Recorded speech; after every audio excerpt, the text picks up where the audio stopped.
أعوذ بالله من الشيطان الرجيم.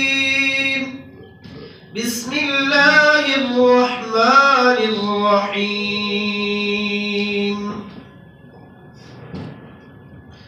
جزاء من ربك عطاء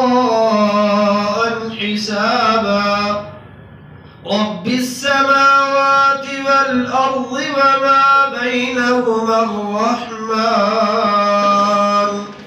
وما بينهما الرحمن لا يملكون منه خطابا. يوم يقوم الروح والملائكة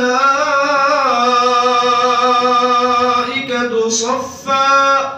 لا يتكلمون إلا من أذن له الرحمن وقال صوابا. ذلك اليوم الحق. صدق الله العلی العظیم. جیسا کہ آپ حضرات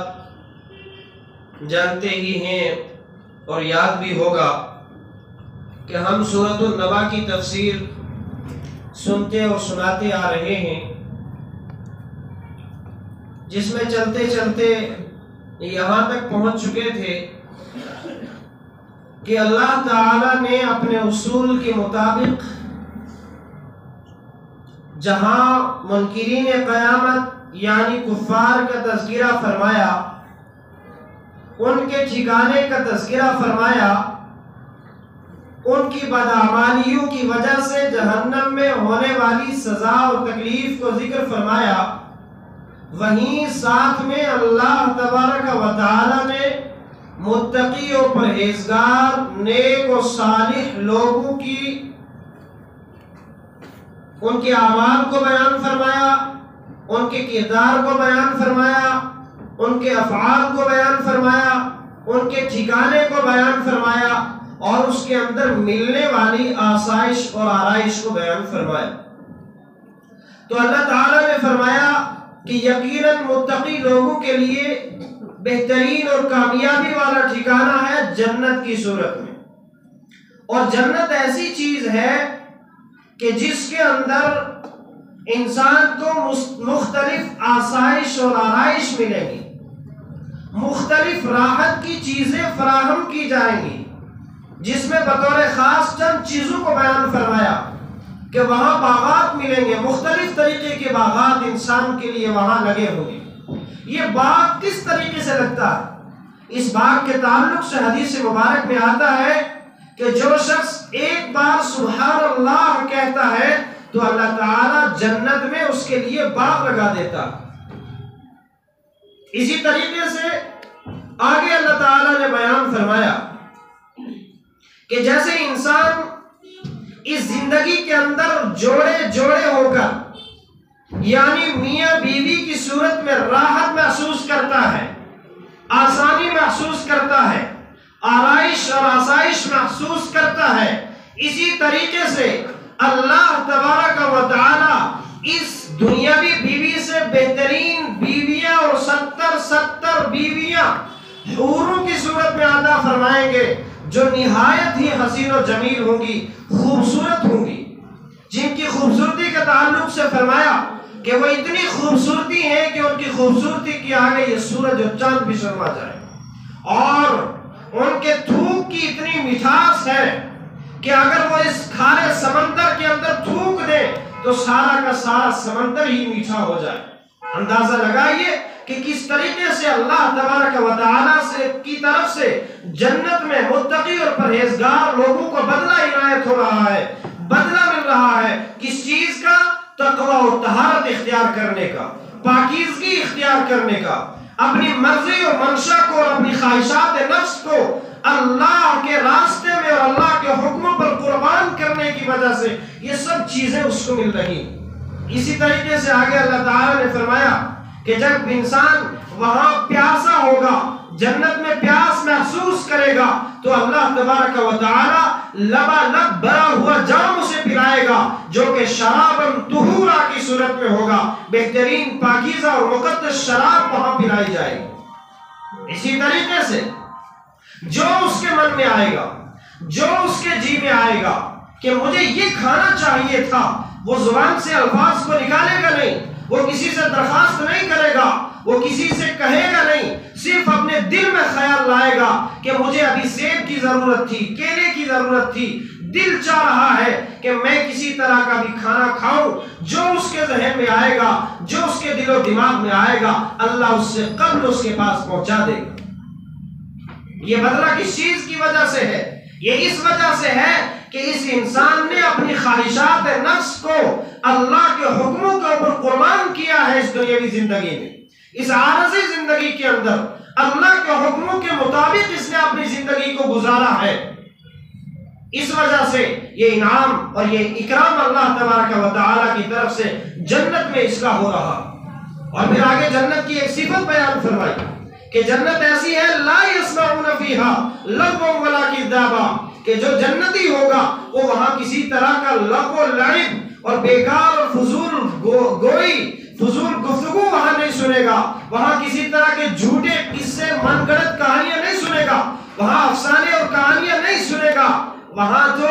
اللہ کی آواز ہوگی، وہاں تو لحن داؤدی ہوگی، وہاں تو اللہ خود اپنی آواز میں لوگوں کو قرآن سنائے گا۔ یہاں صاحب کلام خود کلام سنا رہا ہے، وہاں مزے ہی کیا ہے، وہاں کتنے مزے ہیں، وہاں مزے ہی مزے ہیں۔ اسی طریقے سے اللہ تعالیٰ نے فرمایا جزاء من ربک عطاء حسابا، کہ یہ آپ کو جنت میں جو مل رہا ہے، جتنی نعمتیں آپ کو جنت میں مل رہی ہیں، یہ اللہ کی طرف سے بدلہ تو ہے، لیکن یہ بدلہ عطیے کے طور پر ہے، یہ اللہ کے فضل و کرم سے مل رہا ہے، یہ اللہ کی طرف سے تمہارا اکرام ہے، یہ اللہ کی طرف سے تمہیں انعام دیا جا رہا ہے، یہ تمہارے اعمال کا بدلہ نہیں دیا جا رہا ہے، اس لیے کہ تمہارے اعمال کا بدلہ جنت کی صورت میں نہیں ہو سکتا ہے، تمہارے اعمال کا بدلہ جنت میں عطا شدہ نعمتوں کی صورت میں نہیں ہو سکتا ہے۔ کیوں؟ اس لیے کہ جناب رسول اکرم صلی اللہ علیہ وسلم ایک موقع پر صحابہ کرام سے فرماتے ہیں کہ اے میرے صحابہ، کوئی بھی انسان جنت میں اپنے اعمال کی بنا پر داخل نہیں ہو سکتا ہے، اپنے اعمال کی وجہ سے داخل نہیں ہو سکتا ہے۔ اگر کوئی بھی شخص جنت میں قیامت کے دن داخل ہوگا تو اس میں فضل ربی شامل حال ہوگا، وہ اللہ تعالیٰ کے فضل و اکرام سے ہی ہو سکتا ہے۔ صحابہ کرام آگے سے جواب میں پوچھتے ہیں یا رسول اللہ صلی اللہ علیہ وسلم، کیا آپ کے ساتھ بھی ایسا ہی معاملہ ہونے والا ہے؟ کیا آپ کے اعمال بھی آپ کو جنت میں لے جانے والے نہیں ہیں؟ کیا آپ کو بھی اللہ کے فضل و اکرام سے اور انعام سے ہی جنت ملنے والی ہے؟ تو جناب نبی کریم صلی اللہ علیہ وسلم فرماتے ہیں جی ہاں، میرا معاملہ بھی کچھ ایسا ہی ہے، میرے اعمال کی وجہ سے مجھے جنت نہیں مل سکتی ہے، اگر مجھے جنت ملے گی تو اللہ تعالیٰ کا فضل و کرم شامل حال ہوگا تو تبھی مل پائے۔ اس لیے کسی بھی انسان کو، کسی بھی مسلمان کو، کسی بھی ایمان والے کو اپنے اعمال کے اوپر نہیں اترنا چاہیے، اپنے اعمال کے اوپر اتنا اعتماد اور یقین نہیں کرنا چاہیے۔ آپ صحابہ کرام کی زندگیوں کو اٹھا کر دیکھ لو کہ صحابہ کرام کتنے متقی اور پرہیزگار لوگ تھے، وہ ایسے لوگ تھے کہ جن کے بارے میں اللہ تعالیٰ اعلان فرماتے ہیں کہ اللہ تعالیٰ ان سے راضی ہے، رضی اللہ عنہم ورضوا عنہ۔ جن لوگوں کے بارے میں اللہ قرآن میں یہ فرماتا ہے، وہ لوگ بھی ایک دوسرے سے پوچھتے ہیں، جناب نبی اکرم صلی اللہ علیہ وسلم سے پوچھتے ہیں کہ بتاؤ ہمارا کیا حشر ہوگا، ہمارا قیامت میں کیا حال ہوگا، ہمارا حشر کن لوگوں کے ساتھ ہوگا، کیا ہم جنت میں جا سکتے ہیں، ہمارے اعمال کیسے ہیں؟ ان کو اپنے کفر اور ایمان کی فکر ہے کہ کہیں ایسا نہ ہو کہ میری زبان سے کوئی ایسا کلمہ نکل جائے جس کی وجہ سے میں کفر میں داخل ہو جاؤں، اسلام کے دائرے سے باہر نکل جاؤں۔ یہ فکر ہو رہی ہے ان لوگوں کو جن کے بارے میں قرآن کہتا ہے رضی اللہ عنہم ورضوا عنہ، ان کو رضامندی کا سرٹیفکیٹ دنیا میں دیا جا رہا ہے۔ وہ لوگ بھی اپنے اعمال کی وجہ سے مطمئن نہیں ہے، وہ اعتماد میں نہیں ہے، وہ اپنے اعمال کے اوپر بھروسہ نہیں کر رہے ہیں کہ میں تو راتوں کو تہجد پڑھتا ہوں، میں تو دن میں روزے رکھتا ہوں، تو میرے ساتھ یہ معاملہ کیسے ہو سکتا ہے؟ میں تو واقعی جنتی ہوں، میں نے تو جنت کی ٹکٹ کو خرید کر گھر میں رکھا ہوا ہے، الماری میں پیک کر کے رکھا ہوا ہے، اس کو سکین کرا کر رکھا ہوا ہے، مجھے کوئی دقت ہونے والی نہیں ہے۔ کیوں؟ یہ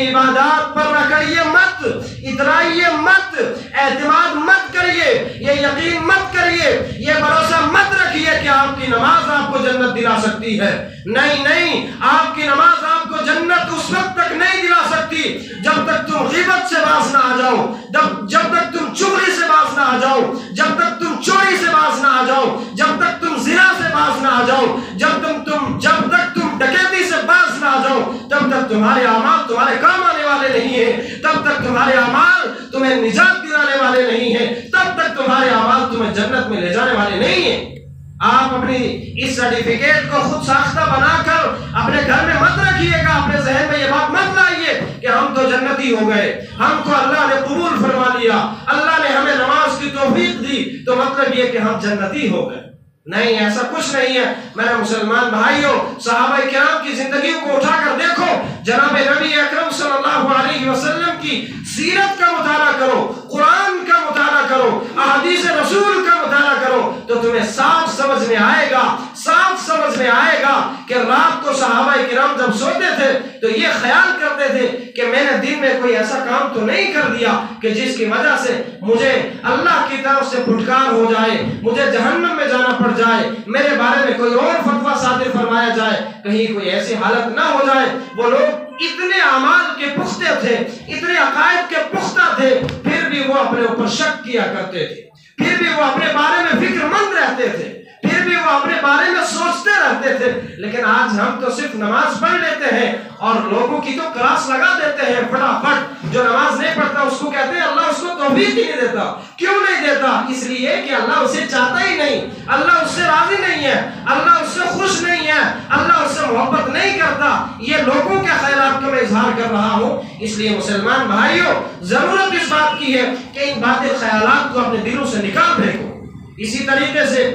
اللہ تعالیٰ نے فرمایا جزاء من ربک عطاء حسابا، کہ آپ کو جو جنت دی جا رہی ہے متقی لوگوں، ایمان والوں، اسلام والوں، متقی اور پرہیزگار لوگوں، نیک اور صالح لوگوں، اللہ کے ولیوں، اللہ کے دوستوں، صدیقین، شہداء، آپ کو جو یہ جنت دی جا رہی ہے اور اس جنت کے اندر جو جو نعمتیں تمہیں دی جا رہی ہیں، یہ تمہارے اعمال کا بدلہ نہیں ہے، یہ تو اس چیز کا بدلہ ہے کہ اللہ تمہیں ہدیہ دے رہا ہے، اللہ تمہیں عطیہ دے رہا ہے، اللہ تمہیں تحفے میں جنت پیش کر رہا ہے۔ کیوں؟ اس لیے کہ آپ کی زندگی میں اپنی زندگی کو، اپنی خواہشات نفس کو اللہ کے حکموں پر قربان کیا ہے۔ اس کی گفٹ میں ہدیتاً تحفتاً اللہ تمہیں جنت دے رہا ہے اور جنت میں یہ ساری نعمتیں دے رہا ہے۔ آگے اللہ تعالیٰ اپنا تعارف خود کرواتا ہے کہ یہ کس اللہ کی بات ہو رہی ہے، یہ کس رب کی بات ہو رہی ہے، یہ کس رب کی طرف سے آپ کو عطیہ دیا جا رہا ہے، تحفہ دیا جا رہا ہے۔ تو اللہ تعالیٰ فرماتے ہیں رب السماوات والارض وما بینہما الرحمن، کہ یہ اس رب کی بات ہو رہی ہے جو آسمانوں کا بنانے والا ہے، جو آسمانوں کا مالک ہے، جو آسمانوں کا بھی رب ہے، جو زمینوں کا بھی رب ہے، اور ان دونوں کے مابین، ان دونوں کے درمیان جتنی چیزیں ہیں، جتنی مخلوقات ہیں، ان سب کا وضع کرنے والا، ان سب کا موجد، ان سب کا خالق، ان سب کا مالک، ان سب کا رب وہی ہے الرحمن، جو کہ نہایت ہی مہربان ہے، رحم کرنے والا۔ اللہ اپنے تعارف خود کروا رہے ہیں۔ پھر اس کے آگے فرمایا لا یملکون منہ خطابا، کہ کسی بھی انسان کو کل قیامت کے دن اللہ کے سامنے کسی طرح کی گفتگو کرنے کی اجازت نہیں ہوگی، کسی طرح کی سفارش کرنے کی اجازت نہیں ہوگی، کسی کی شفاعت کرنے کی اجازت نہیں ہوگی، کسی کی گواہی دینے کی اجازت نہیں ہوگی۔ آگے اللہ تعالیٰ فرما رہے ہیں وہ دن ایسا ہے یوم یقوم الروح والملائکۃ صفا، کہ قیامت کے دن سارے جن و انس وہاں ایک میدان میں جمع ہوں گے جسے میدان محشر کہا جاتا ہے۔ وہاں ساری کی ساری جنات بھی ہوں گے، حضرت آدم علیہ السلام سے لے کر قیامت تک آنے والی ساری کی ساری انسانیت بھی وہاں جمع ہوگی۔ اور صرف اتنا ہی نہیں کہ وہاں جنات کو بھی جمع کر لیا جائے، انسانوں کو بھی جمع کر لیا جائے تو کام تمام ہو گیا۔ نہیں نہیں، اسی پر اکتفا ہونے والا نہیں ہے۔ یوم یقوم الروح والملائکۃ صفا، وہاں تو فرشتے بھی سارے کے سارے صف باندھے ہوئے کھڑے ہوں گے، صف بنا کر صف بستہ وہاں اللہ کے سامنے کھڑے ہوں گے۔ اب اس سے ایک بات کو سمجھیے کہ اگر کسی انسان کو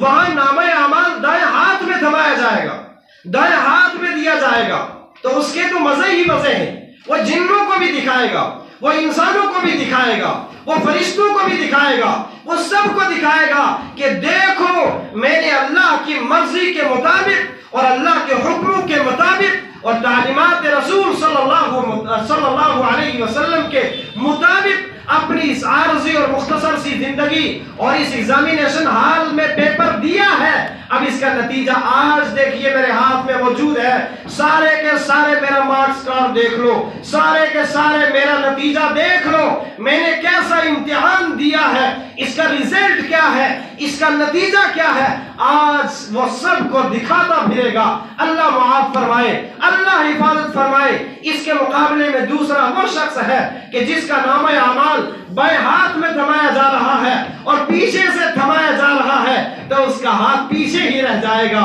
آگے کرنے کے قابل نہیں ہوگا۔ کیوں؟ اس لیے کہ وہ سمجھ چکا ہوگا کہ جو میرے ہاتھ کو پیچھے لے جایا گیا ہے یہ اسی قابل ہے کہ اس کے کارنامے سارے پیچھے ہی ڈالنے کے قابل ہیں، آگے لانے کے قابل نہیں ہے کہ میں اس نامہ اعمال کو آگے لاؤں، خود بھی پڑھوں، خود بھی دیکھوں اور اسی طریقے سے لوگوں کو دکھاؤں، ملائک کو دکھاؤں، جن و انس کو دکھاؤں۔ اس قابل وہ نہیں ہوگا تو اندازہ لگائیے کہ جس شخص کے ساتھ وہاں یہ حالت ہوگی، جس کی وہاں ذلت ہوگی، رسوائی ہوگی، تو اندازہ لگائیے کہ کتنی بڑی رسوائی ہے، کتنی بڑی ذلت ہے، کتنی بڑی پریشانی کا عالم ہے، کتنی بڑی دکھ کی بات ہے، کتنی بڑی تکلیف کی بات ہے کہ وہاں سارے جن و انس اور ملائکہ کے سامنے انسان کو شرمندگی کا مظاہرہ کرنا پڑ رہا ہے، وہاں شرمندگی محسوس کرنی پڑ رہی ہے، وہاں شرم ہی شرم اور عار ہی عار محسوس ہو رہی ہے، اس وجہ سے کہ میرا نامہ اعمال اس قابل نہیں ہے کہ میں لوگوں کو دکھاتا پھروں، میں لوگوں کو دکھاؤں کہ میں نے نیک اعمال کیے، میں نے اپنی مختصر سی زندگی کو اللہ کے فرامین کے مطابق گزارا۔ اس قابل وہ نہیں ہوگا، جس کی وجہ سے وہ نہیں دکھا پائے گا۔ اسی طریقے سے اللہ تعالیٰ نے فرمایا یوم یقوم الروح والملائکۃ صفا، جس دن یہ عالم ہوگا کہ جن و انس بھی وہاں موجود ہیں، ملائک بھی وہاں موجود ہیں، تو لا یتکلمون الا من اذن له الرحمن وقال صوابا، کہ کوئی بھی انسان وہاں گفتگو کا مجاز نہیں ہوگا، کسی بھی انسان کو وہاں گواہی کی اجازت نہیں دی جائے گی، کسی بھی انسان کو سفارش کی اجازت نہیں دی جائے گی، کسی بھی انسان کو شفاعت کی اجازت نہیں دی جائے گی۔ ہاں الا من اذن له الرحمن، مگر جس کو رب رحمان اجازت دینا چاہے گا، جو اس قابل ہوگا اسے ہی اجازت دی جائے گی اور اسی کے تعلق سے اجازت دی جائے گی، اسی کے متعلق گواہی دینے کے لیے اجازت دی جائے گی کہ جو اس قابل ہوگا کہ اس کے بارے میں گواہی دی جائے، اس کی سفارش کی جائے، اس کی شفاعت کی جائے، جو اس قابل ہوگا اسی کے تعلق سے اجازت دی جائے گی اور اسی کو اجازت دی جائے گی جو اس قابل ہوگا کہ وہ وہاں حق کی سفارش رکھتا ہوگا، حق کی شفاعت رکھتا ہوگا، اسی کو وہاں اجازت دی جائے گی۔ اور اس کی حالت یہ ہوگی وقال صوابا، وہ ایسا انسان ہوگا، وہ ایسی ذات ہوگی کہ وہ درست بات کرے گا اور بالکل سچی گواہی دے گا۔ جھوٹی گواہیاں وہاں چلنے والی نہیں ہے، وہاں بہانے بازیاں چلنے والی نہیں ہے۔ اگر کسی کو نماز کے لیے کہا جائے بھیا آئیے چلتے ہیں نماز پڑھنے، وہ بہانے لگاتا ہے، بھائی میرے کپڑے خراب ہیں کل سے پڑھ لوں گا، میرا یہ خراب ہے، میں بیمار ہوں، فلاں ہوں۔ ارے بھائی انسانوں کو تم دھوکہ دے سکتے ہو لیکن انسانوں کے مالک کو تم دھوکہ نہیں دے سکتے، تم رب رحمان کو دھوکہ نہیں دے سکتے، تم اللہ کو دھوکہ وہاں نہیں دے سکتے۔ کیوں؟ تمہاری زبانوں پر وہاں مہر لگ چکی ہوگی، وہاں تمہاری زبان نہیں بولے گی۔ ہاں اگر تمہاری زبان بھی بولے گی وقال صوابا، تو وہی بات کرے گی جو بات سچی ہوگی، بہانے بازیاں چلنے والی نہیں ہے، جھوٹ فراڈ چلنے والا نہیں ہے۔ مکر و فریب چلنے والا نہیں ہے، وہاں تو وہی بات چلے گی جو بات بالکل سچی اور سچی ہوگی، اور سچی بات یہی ہے سر ہم سے غلطی ہو گئی، ہم نے نماز نہیں پڑھی، یہ سب فراڈ تھا، یہ سب جھوٹ تھا کہ میرے کپڑے خراب ہیں، یہ سب فراڈ تھا کہ میں بیمار ہوں، یہ سب فراڈ تھا کہ میں بیزی ہوں، میرے پاس ٹائم نہیں ہے، یہ سب فراڈ تھا، اس کی کوئی حقیقت نہیں ہے۔ حقیقت تو یہی ہے کہ میں نے نماز نہیں پڑھی، حقیقت تو یہی ہے کہ میں نے اللہ کے حکموں کی فرمانبرداری نہیں کی ہے، حقیقت تو یہی ہے کہ میں نے اطاعت رسول نہیں کیا ہے، حقیقت تو یہی ہے کہ میں نے اگرچہ قرآن کو پڑھ بھی لیا ہے مگر اس پر عمل نہیں کیا ہے، حقیقت تو یہی ہے کہ اگر میں نے نماز پڑھی بھی ہے تو خشوع اور خضوع والی نہیں پڑھی ہے، اور اس نیت سے نہیں پڑھی ہے کہ مجھ سے میرا اللہ راضی ہو جائے، اللہ کی رضامندی کے لیے اخلاص اور للہیت کے ارادے سے میں نے پڑھی نہیں، کسی کو دکھلانے کی غرض سے پڑھی تھی، جس کے بارے میں رسول اکرم صلی اللہ علیہ وسلم نے فرمایا من صلی یرائی فقد اشرک ومن صام یرائی فقد اشرک، کہ جس نے نماز پڑھی دکھلانے کی غرض سے تو اس نے شرک کیا، اور جس نے روزے رکھے دکھلانے کی غرض سے، اپنے آپ کو بڑا ثابت کرنے کی غرض سے، بڑا مولوی اور بڑا اللہ والا ثابت کرنے کی غرض سے، فقط اشرک، تو اس نے شرک کیا۔ اب یہ شرک کون سا ہے؟ یہ شرک اصغر ہے، اکبر نہیں ہے، پریشان ہونے کی ضرورت نہیں ہے، لیکن اپنے آپ کی اصلاح کرنے کی ضرورت ہے کہ دکھلاوے سے بچو، جو بھی عمل کرو اللہ کے لیے خالص کرو، انسانوں کے لیے مت کرو، کسی کو دکھلانے کے لیے مت کرو۔ تو خیر بات یہ چل رہی تھی کہ وہاں کسی کو بھی حق سفارش حاصل نہ ہوگا، ہاں مگر جس کو بھی ہوگا تو وہ بات کو درست کرے گا، جھوٹ وہاں نہیں چلے گا۔ ذالک الیوم الحق، اللہ تعالیٰ فرماتے ہیں کہ کوئی دھوکے میں نہ رہے کہ قیامت تو واقع ہونے والی نہیں ہے، وہ دن آنے والا ہی نہیں ہے، اللہ کے سامنے پیش ہونے کا دن آنے والا نہیں ہے، وہ وقت آنے والا ہی نہیں ہے، اس دھوکے میں مت پڑنا۔ ذالک الیوم الحق، وہ دن تو برحق ہے جس کا آنا قطعی ہے، لازمی ہے، ضروری ہے، اس کا آنا لازمی ہے، وہ آ کر ہی رہے گا۔ اور جو کچھ یہ قرآن بیان کر رہا ہے، جو کہ ہم سب مسلمانوں کے لیے ضابطہ حیات ہے، یہ جو کچھ بیان کر رہا ہے یہ سب ہو کر رہے گا، حرف بحرف ہو کر رہے گا، من وعن ہو کر رہے گا، اس میں کوئی گڑبڑ نہیں ہے۔ فمن شاء اتخذ الى ربه مآبا، اے دنیا کے انسانوں، جب تک تمہیں یہ دنیاوی زندگی دی جا رہی ہے سن لو، تمہارے پاس وقت ہے، اگر تم کسی بھی دھرم سے تعلق رکھتے ہو، کسی بھی مذہب سے تعلق رکھتے ہو، میں یوں کھل کر کہوں کہ کسی بھی مسلک سے تعلق رکھتے ہو تو تمہارے پاس وقت ہے۔ فمن شاء اتخذ الى ربه مآبا، جسے چاہیے کہ وہ جو یہ چاہتا ہے، جس کا دل یہ کہتا ہے کہ وہ اپنے رب کے پاس ٹھکانہ بنانا چاہے، تو اسے چاہیے کہ اگر وہ کافر ہے تو ایمان لے آئے، اور اگر وہ ایمان والا ہے تو وہ اپنے اعمال کو درست کر لے، اپنے عقائد کو درست کر لے، تو انشاءاللہ اس کا بھی بیڑا پار ہو جائے۔ اسی طریقے سے پھر دوبارہ آخر میں، سورت کے آخر میں آ کر اللہ تعالیٰ منکرین قیامت سے مخاطب ہو رہے ہیں اور یہ کہہ رہے ہیں اِنَّا أَنذَرْنَاكُمْ عَذَابًا قَرِيبًا، کہ اے قیامت کا انکار کرنے والو، میں پھر سے تمہیں کہہ رہا ہوں، بلا شبہ ہم نے تم کو ڈرا دیا، ہم نے تمہارے پاس خبر پہنچا دی ایک قریب آنے والے عذاب کی، جو کہ جہنم کی صورت میں ہونے والا ہے، اور جہنم کے اندر جو کچھ ہونے والا ہے وہ کتنا دردناک عذاب ہے، کتنا تکلیف دہ عذاب ہے، اس کے بارے میں نے تمہیں ڈرا دیا ہے۔ انبیاء کا سلسلہ بھیج کر، اس کے بعد صحابہ کرام کا سلسلہ بھیج کر، تابعین و تبع تابعین اور آخر تک سارے مسلمانوں تک میں نے ان کی صورت میں تمہیں سمجھا دیا ہے کہ لوگوں ایمان لے آؤ، اور اگر تم ایمان لا چکے ہو، دائرہ اسلام میں آ چکے ہو، تو تمہیں ضرورت اس بات کی ہے کہ اپنے اعمال کو درست کرو، اپنے عقائد کو درست کر لو۔ اگر تم آخرت میں سرخروش رہنا چاہتے ہو تو ضرورت اس بات کی ہے تم اپنے اعمال کی درستگی کرو۔ آگے اللہ تعالیٰ نے فرمایا یوم ينظر المرء ما قدمت يداه ويقول الكافر یا لیتنی كنت ترابا، جس دن انسان دیکھے گا، کیا دیکھے گا؟ ما قدمت یداه، جو کچھ اس کے ہاتھوں نے آگے بھیجا ہے، یعنی جو اس کے کرتوت ہیں،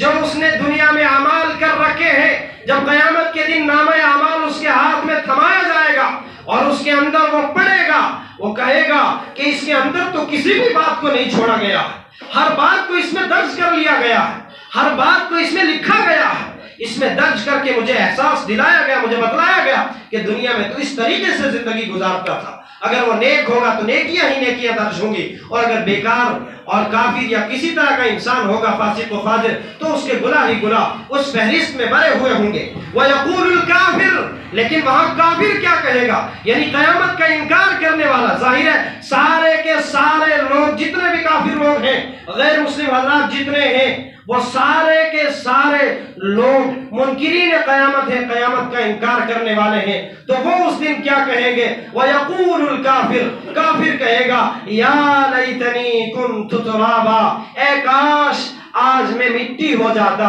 یہ کس بنا پر کہے گا؟ مفسرین کرام نے فرمایا کہ وہاں جانوروں کو بھی میدان محشر میں لایا جائے گا، اور لانے کے بعد ان کے درمیان بھی عدل و انصاف کیا جائے گا۔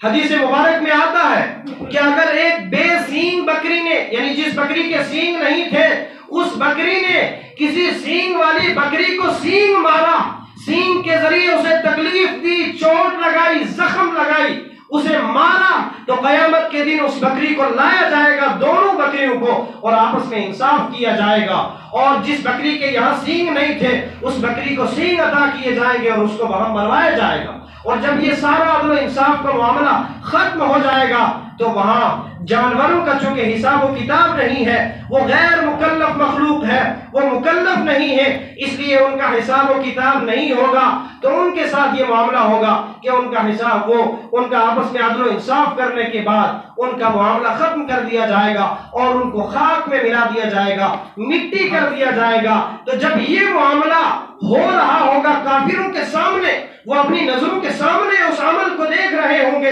وَيَقُولُ الْكَافِرُ، تو وہاں کافر کہے گا یا لیتنی کنت ترابا، کہ کاش میں انسان ہی نہ بنایا ہوتا، میں جانور ہوتا تو آج مجھے بھی مٹی میں ملا دیا جاتا، کاش میں جو مٹی میں ملا دیا جاتا تو یہ حساب و کتاب کا سلسلہ ہی ختم ہو جاتا، یہ اہانت، ذلت اور رسوائی کا سلسلہ ہی ختم ہو جاتا، یہ جو ساری تکلیفیں مجھے اس کے بعد ہونے والی ہیں یہ سلسلہ ہی ختم ہو جاتا۔ لیکن وہاں سوائے افسوس کے کچھ ہونے والا نہیں ہے، وہاں کاش کاش ہی بن کر رہ جاتی ہے، وہاں افسوس افسوس ہی بن کر رہ جایا کرتا ہے، وہاں کام آنے والا یہ کاش اور افسوس کچھ نہیں ہے۔